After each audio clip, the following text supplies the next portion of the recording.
ನಮಸ್ಕಾರ ಸ್ನೇಹಿತರೆ ಮಲೆನಾಡು ಭಾಗದಲ್ಲಿ ಶಿವಮೊಗ್ಗ ಚಿಕ್ಕಮಗಳೂರು ಹಾಗೂ ತುಂಗಭದ್ರಾ ಜಲಾನಯನ ಪ್ರದೇಶದಲ್ಲಿ ಧಾರಾಕಾರವಾಗಿ ಮಳೆಯಾಗುತ್ತಿದ್ದು ಇದರಿಂದ ಶಿವಮೊಗ್ಗದ ಗಾಜನೂರು ಬಳಿ ಇರುವ ತುಂಗಾ ಡ್ಯಾಮ್ ಸಂಪೂರ್ಣವಾಗಿ ಭರ್ತಿಯಾಗಿದೆ.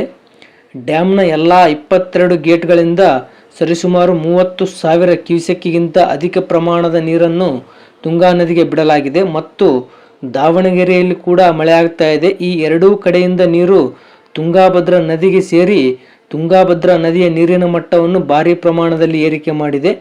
ಅಲ್ಲದೆ ಟಿ.ಬಿ ಡ್ಯಾಮ್ಗೆ ಕೂಡ ಭಾರಿ ಪ್ರಮಾಣದಲ್ಲಿ ಒಳಹರಿವು ಬರುವಂತಾಗಿದೆ.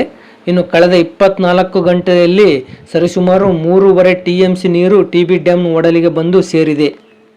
ಹಾಗಾದರೆ ಸ್ನೇಹಿತರೆ, ಇವತ್ತಿನ ತುಂಗಭದ್ರಾ ಡ್ಯಾಮ್ನ ವಾಟರ್ ಲೆವೆಲ್ ಎಷ್ಟಿದೆ, ಇಂದು ತುಂಗಭದ್ರಾ ಡ್ಯಾಮ್ನಲ್ಲಿ ಎಷ್ಟು TMC ನೀರಿನ ಸಂಗ್ರಹವಿದೆ ಮತ್ತು ಡ್ಯಾಮ್ನ ಒಳಹರಿವು ಹೊರಹರಿವಿನ ಬಗ್ಗೆ ಸಂಪೂರ್ಣವಾದ ಮಾಹಿತಿಯನ್ನು ತಿಳಿಯೋಣ. ಅದಕ್ಕಿಂತ ಮೊದಲು ಈ ವಿಡಿಯೋಗೆ ಒಂದು ಲೈಕ್ ಮಾಡಿ. ಹಾಗೆ ಯಾರಿನ್ನೂ ನಮ್ಮ ಚಾನಲ್ ಸಬ್ಸ್ಕ್ರೈಬ್ ಆಗಿಲ್ಲ ದಯವಿಟ್ಟು ಸಬ್ಸ್ಕ್ರೈಬ್ ಆಗಿ, ಹಾಗೆ ಪಕ್ಕದಲ್ಲಿರುವ ಬೆಲ್ ಐಕನ್ ಪ್ರೆಸ್ ಮಾಡಿ ಈ ವಿಡಿಯೋ ಶೇರ್ ಮಾಡಿ. ಸ್ನೇಹಿತರೆ, ಇಂದು 10 ಜುಲೈ 2026 ಶುಕ್ರವಾರ. ಇಂದು ತುಂಗಭದ್ರಾ ಡ್ಯಾಮ್ನ ವಾಟರ್ ಲೆವೆಲ್ ಎಷ್ಟಿದೆ ಅಂದರೆ 1596 ಅಡಿ 66 ಇಂಚು ವಾಟರ್ ಲೆವೆಲ್ ಇದೆ.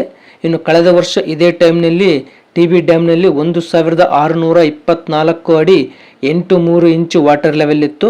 ಇನ್ನು ಟಿ.ಬಿ ಡ್ಯಾಮ್ನ ಗರಿಷ್ಠ ನೀರಿನ ಮಟ್ಟ ಇರೋದು 1633 ಅಡಿ. ಸೊ ಇನ್ನು ಇವತ್ತು ತುಂಗಭದ್ರಾ ಡ್ಯಾಮ್ನಲ್ಲಿ 17.51 TMC ನೀರಿನ ಸಂಗ್ರಹವಿದೆ. ಇನ್ನು ಕಳೆದ ವರ್ಷ ಇದೇ ಟೈಮ್ನಲ್ಲಿ 75.93 TMC ನೀರಿನ ಸಂಗ್ರಹವಿತ್ತು.